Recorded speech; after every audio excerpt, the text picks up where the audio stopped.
bonsoir à tous, bienvenue dans cet épisode spécial de Dans le Noir, un épisode spécial dédié au confinement qui va commencer sous peu. Simplement, petit disclaimer avant, pour vous rassurer que cet épisode est purement fictionnel et n'a aucune intention de moquer ce virus qui fait de nombreux morts partout dans le monde, en France comme ici au Québec. Encore une fois, il s'agit d'une fiction, j'espère que vous allez l'apprécier. Sur ce, faites face à l'horreur.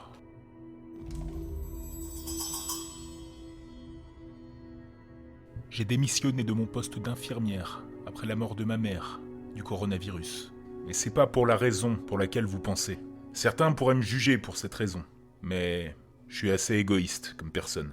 Je manque de compassion et de remords pour les autres en général. Attention, ne vous méprenez pas. Je ne suis pas une sorte de psychopathe. Et j'oserais même dire que cela m'a amené à devenir meilleur dans mon travail. Je travaille comme infirmière de nuit à Chicago. Je tairai le nom de l'hôpital pour protéger toutes sortes de fuites d'informations. J'ai accepté cette profession à cause de mon grand-père. Il était infirmier pendant la Seconde Guerre mondiale. Au départ, je voulais travailler comme médecin de combat sur les champs de bataille, tout comme mon père. Mais mes rêves ont vite été anéantis après une grave blessure au genou. Ce travail aurait été parfait pour moi. Vous voyez, je me décrirais comme une personne particulièrement dure, froide, mais avec des nerfs de fer. Mon enfance a été assez difficile. Non pas que je veuille me plaindre, mais tout le monde n'est pas coincé seul à s'occuper de sa mère malade à 16 ans. Mon père a été tué lors d'une mission, alors que j'avais à peine 16 ans. Ma mère n'a plus jamais vraiment été la même après cela. Elle est tombée dans une grave dépression et avait souvent des hallucinations. J'étais constamment sur les nerfs. Je m'assurais qu'elle ne se suicide pas sous mes yeux. Mes grands-parents m'ont offert toute l'aide qu'ils ont pu. Ce qui, pour être honnête, n'était pas beaucoup. Ils devaient déjà s'occuper d'eux-mêmes, et je me suis retrouvé seul avec ma mère. Nos vies ne se passaient pas très bien, mais j'ai réussi à terminer l'université et à devenir infirmier. Ce n'était clairement pas le travail de mes rêves. Comme je l'ai mentionné, pour des raisons évidentes, je manque de compassion pour les gens autour de moi. Si je n'étais pas doué pour faire semblant, on m'aurait déjà jeté dehors le jour même où j'ai commencé. J'ai eu la chance de trouver un poste vacant à l'hôpital près de chez moi. Je n'avais pas vraiment envie de déménager avec ma mère. Tout changement rendrait son état mental bien pire qu'il ne l'est déjà. L'hôpital où je travaille est à environ 10 minutes en voiture. J'ai commencé à l'âge de 20 ans et au cours des 6 dernières années, je me suis senti un peu fatigué et encombré par cet air sinistre rempli d'une odeur de vieille peau et d'alcool à friction. Le travail de nuit me convient mieux car ma mère est bien endormie. Elle est sous l'influence de ses somnifères à ce moment-là. Le seul inconvénient, c'est ma vie sociale. Elle est inexistante. Ce n'est pas comme si j'aimais beaucoup le plein air de toute façon. Tous mes amis sont liés au travail. Cela ne me dérange pas. Ils me comprennent comme personne d'autre. Mon meilleur ami est un jeune médecin, Théodore. Il n'a qu'un an de plus que moi, mais son esprit est capable de choses extraordinaires. C'est celui qui a réussi à me tirer de mes journées de merde, confiné, entre les 4 murs de l'hôpital. La plupart de nos nuits étaient occupées, remplies d'urgences et d'autres choses moins importantes pour lesquelles les gens venaient. Les nuits les plus calmes, Théo et moi déjeunions. Enfin, je veux dire déjeunions. Dînions plutôt. Et nous parlions de nos vies. Il détestait travailler à la lumière du jour. C'était une personne d'un genre particulier. Il était aussi très beau. C'était presque triste de le voir dévoué à sa profession, au point de n'avoir pratiquement aucun ami. Ça, ce sont les bases dont vous aurez besoin pour comprendre mes notes. Tout le personnel médical de notre hôpital a été chargé de tenir un journal des événements concernant la nouvelle épidémie de coronavirus qui touche le monde. C'était le 4 janvier. Les autorités chinoises ont signalé un virus mineur appelé SARS-CoV-19 qui a commencé à se propager dans la résidence chinoise de Wuhan. Il n'est pas contagieux et ne devrait pas traverser la frontière chinoise. 13 janvier, le premier cas en dehors de la Chine a été signalé aux Philippines. Je suis toujours sûr que le virus ne présente aucun danger pour l'humanité. 22 janvier, l'OMS a confirmé que la transmission entre humains atteints par le SARS-CoV-19 sont en fait possibles et très réelles. Mon opinion reste inchangée, le virus ne présente pas de menace, mais des mesures supplémentaires doivent être prises afin d'empêcher sa propagation. 18 février, plusieurs pays ont signalé des cas au cours du mois dernier. Nous n'avions jamais imaginé que cela irait aussi loin, mais les choses sont sous contrôle pour le moment. Le virus n'est pas mortel et facilement guérissable, donc je ne vois pas de raison de paniquer. 5 mars, les États-Unis ont signalé leur premier cas officiel. Notre hôpital a reçu des masques et des gants supplémentaires pour nous protéger. Je refuse de croire que le virus pourrait être une réelle menace pour l'humanité, même si des rapports ont été faits dans le monde entier. Je suis cependant abasourdi par le scénario qui se déroule en Italie. Je suis de tout cœur avec ces pauvres âmes. 11 mars. Il semble que la plupart des pays ont imposé un verrouillage, un lockdown, un confinement. Une loi a été mise en place aux États-Unis, mais cela m'étonne toujours. Les actualités et les rapports sur le virus semblent presque excessifs. Il semble que les gouvernements essayent d'effrayer tout le monde. Les nouvelles et les médias en général ne s'intéressent qu'à cette histoire de virus, refusant de faire des reportages sur autre chose. Enfin, surtout pour l'audience, je suppose. 16 mars. Le confinement est maintenant définitif. Les lieux de travail ferment lentement, un par un. Les écoles ont renvoyé les enfants chez eux afin de rester en sécurité. J'avais déjà écarté les rapports excessifs sur la maladie comme un drame inutile, jusqu'à ce que j'en parle avec Théo hier soir. Il m'a dit qu'il trouvait ça bizarre aussi. Nous nous attendions à ce que les médias essaient de calmer les gens, mais au lieu de cela, ils font exactement le contraire. Je n'ai rien dit de tout cela à ma mère. De toute façon, je ne la laisse généralement pas regarder les infos. Le moindre soupçon de peur pourrait l'envoyer dans un état d'autodestruction en quelques secondes. 20 mars. Les gens ont commencé à arriver lentement au début, prétendant avoir le souffle court. Ma collègue Beth travaillait avec moi à la réception hier soir.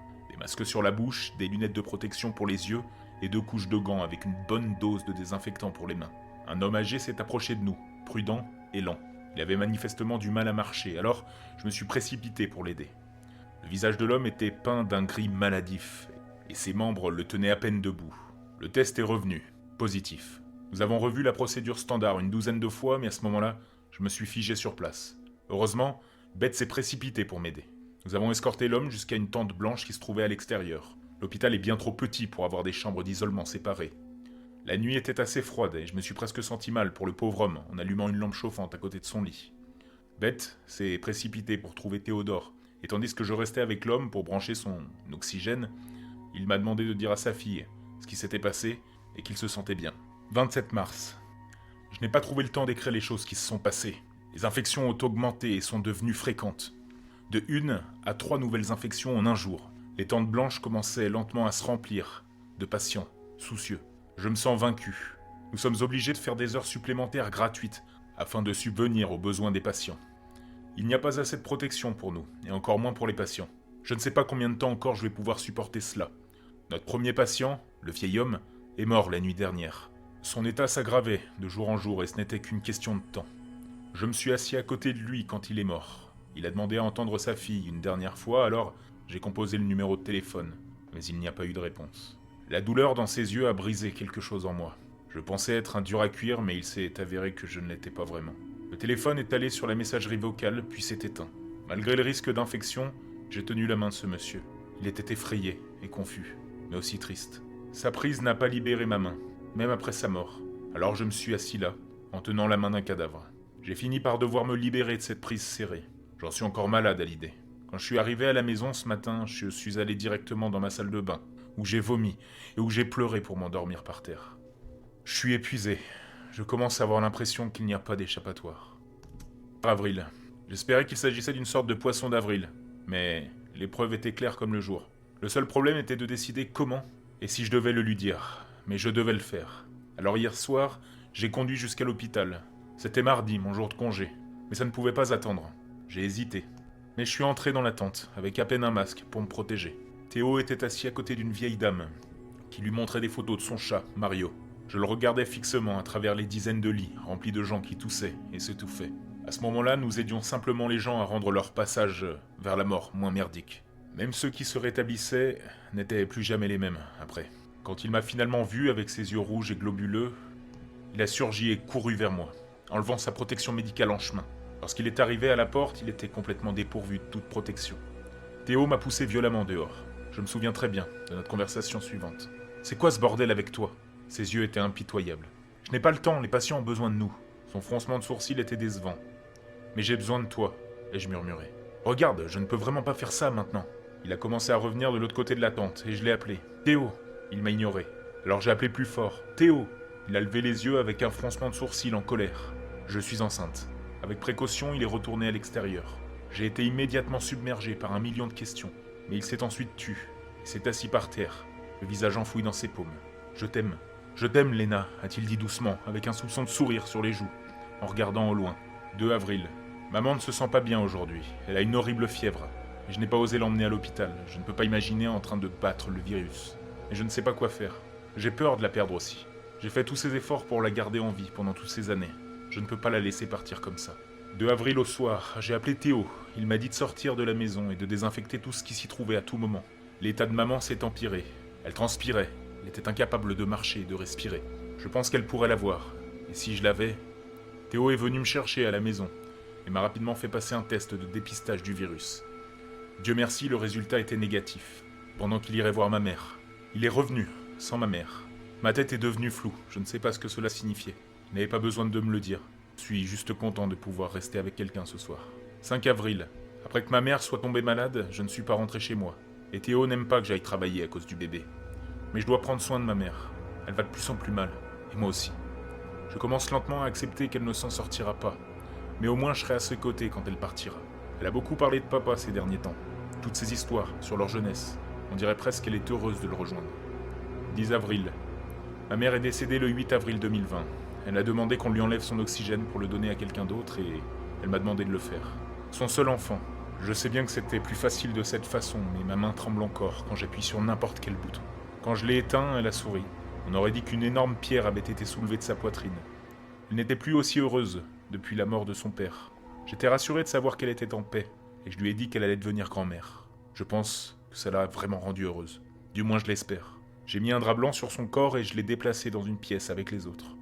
Les ouvriers du cimetière ne pouvaient pas travailler assez vite pour incinérer les corps, tout de suite. Alors ils ont dû attendre quelques jours. Le temps d'attente s'allongeait aussi. Ces pièces étaient les pires. Sans parler de l'odeur. Ça me rendait malade à chaque fois. Après les avoir vérifiées hier, juste avant de fermer la porte, j'aurais juré avoir entendu un sac polyester bouger. Je suppose que c'était le vent, cependant. 12 avril. Je pensais que je devenais fou. Mais Théo l'a vu aussi. Le sac a bougé. C'était subtil, mais perceptible. Nous n'avions aucune explication rationnelle à cela. Et nous ne voulions pas faire sursauter les autres travailleurs non plus. Mais je sais que le sac a bougé, j'en suis sûr. 13 avril. La recherche est floue, bizarre et tordue. Mais c'est le plus loin que nous ayons atteint pour l'instant. Il y a eu une découverte révolutionnaire au Japon. Un nouveau gène, si adaptable qu'on pourrait facilement l'injecter dans la veine d'une personne, et qu'il en ferait partie. Cela ne semble pas crédible, mais la recherche est là, et lorsqu'elle est analysée, cela a du sens. Théo a passé des jours à faire des recherches sur le sujet, et tout semble s'accorder. Mais qu'est-ce que le gène provoque ? 15 avril, ils se déplacent, les cadavres. J'étais là, à l'intérieur de la pièce, tout autour de moi, pendant une de mes dernières gardes. Je suis arrivé tôt à l'hôpital, mais j'ai été accueilli par le sang qui suintait sur les murs du couloir. J'ai regardé le spectacle et j'ai serré mon ventre. À mes pieds, il y avait une partie du visage de Beth, défigurée, presque méconnaissable. La moitié de sa mâchoire gisait là, sur le sol, à côté de la moitié du visage qui lui avait été arraché. Et hurlements ont suivi. De l'autre côté du couloir, il y avait une personne, si je peux appeler cela comme ça. La silhouette était grande, et elle était humaine autrefois. Aujourd'hui, elle ne l'est plus. Il avait des dents et de longs cheveux poussant sur sa peau noire, couverte d'une substance gluante, semblable à du sang. Sa tête était inclinée vers l'arrière, face au plafond, mais ses yeux étaient placés sur le cou. Il me fixait directement. Il a crié, d'un ton mécanique qui me faisait frissonner de douleur. J'étais figé là, presque hypnotisé. Sans Théo à côté de moi, je me serais approché de cette maudite chose. 17 avril. C'était caché de la vue de tous. Quoi que vous fassiez, ne sortez pas. Restez à l'intérieur. Barricadez vos fenêtres et changez les serrures. J'ai convaincu Théo de quitter son travail avec moi. Et il n'en a pas fallu de beaucoup, après ce que nous avons vu. Verrouillage, confinement n'est pas une blague. Écoutez les représentants du gouvernement, ou mieux, écoutez les gens qui connaissent le gène Q20. Je vais coller les points forts du dossier de recherche ici. Si vous ne voulez pas y croire, vous n'avez pas à rester à l'intérieur. Je vous en prie. Extrait du rapport. Japon, 2013. Hiro Tadayoshi, au rapport pour le laboratoire Q20. Le centre d'exploration spatiale de la NASA a fait une découverte incroyable. Un gène unique a été trouvé sur un astéroïde en orbite autour du vortex positionné dans la galaxie Z20, aux coordonnées 6754-6780. Le gène semble être complètement étranger à notre planète et à notre galaxie. Il a été nommé le gène Q20. Japon, 2014. Hiro Tadayoshi, en reportage pour le laboratoire Q20. Le code du gène révolutionnaire Q20 a été déchiffré. Nous sommes en bonne voie pour découvrir le secret de la vie éternelle et de la modification de la vie des gens à l'aide d'un programme informatique. Le gène sera conçu pour modifier les caractéristiques humaines à une vitesse et une précision incroyables, grâce à un programme qui peut être installé sur un ordinateur personnel. Nous avons bien progressé au cours des 4 dernières années et nous attendons avec impatience sa sortie dans la décennie suivante. Japon, 2016. Hiro Tadayoshi au rapport pour le laboratoire Q20. Nous avons développé le gène au point de le perfectionner et avons commencé à le tester sur des sujets humains.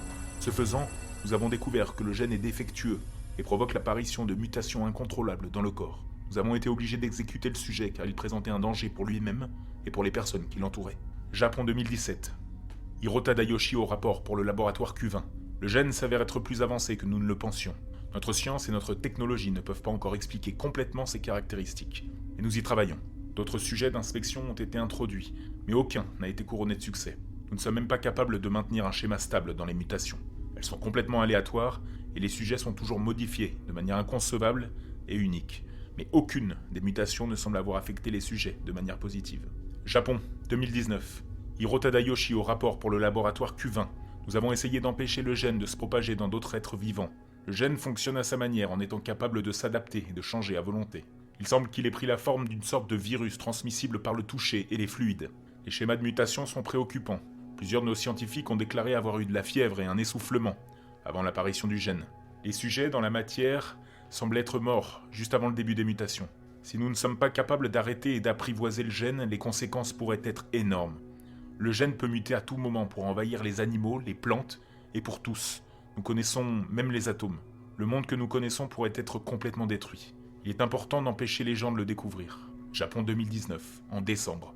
Hiro Tadayoshi, en reportage pour le laboratoire Q20.